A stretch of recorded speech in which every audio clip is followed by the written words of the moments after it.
Chapter 12. And it came to pass, when Rehoboam had established the kingdom and had strengthened himself, he forsook the law of the Lord, and all Israel with him.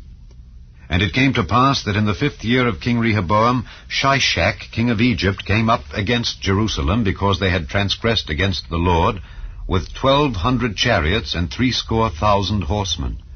And the people were without number that came with him out of Egypt, the Lubims, the Sukkiims, and the Ethiopians. And he took the fenced cities which pertained to Judah, and came to Jerusalem. Then came Shemaiah the prophet to Rehoboam and to the princes of Judah that were gathered together to Jerusalem because of Shishak, and said unto them, Thus saith the Lord, Ye have forsaken me, and therefore have I also left you in the hand of Shishak. Whereupon the princes of Israel and the king humbled themselves, and they said, The Lord is righteous. And when the Lord saw that they humbled themselves, the word of the Lord came to Shemaiah, saying, They have humbled themselves, therefore I will not destroy them, but I will grant them some deliverance. And my wrath shall not be poured out upon Jerusalem by the hand of Shishak.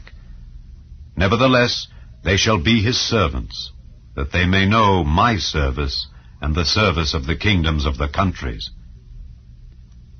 So Shishak king of Egypt came up against Jerusalem, and took away the treasures of the house of the Lord, and the treasures of the king's house. He took all. He carried away also the shields of gold which Solomon had made, instead of which King Rehoboam made shields of brass, and committed them to the hands of the chief of the guard that kept the entrance of the king's house. And when the king entered into the house of the Lord, the guard came and fetched them, and brought them again into the guard chamber.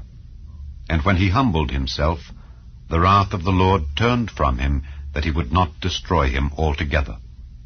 And also in Judah things went well. So King Rehoboam strengthened himself in Jerusalem and reigned. For Rehoboam was 41 years old when he began to reign, and he reigned 17 years in Jerusalem, the city which the Lord had chosen out of all the tribes of Israel to put his name there. And his mother's name was Naamah, an Ammonitess. And he did evil, because he prepared not his heart to seek the Lord. Now the acts of Rehoboam, first and last, are they not written in the book of Shemaiah the prophet, and of Iddo the seer, concerning genealogies? And there were wars between Rehoboam and Jeroboam continually. And Rehoboam slept with his fathers, and was buried in the city of David, and Abijah his son reigned in his stead.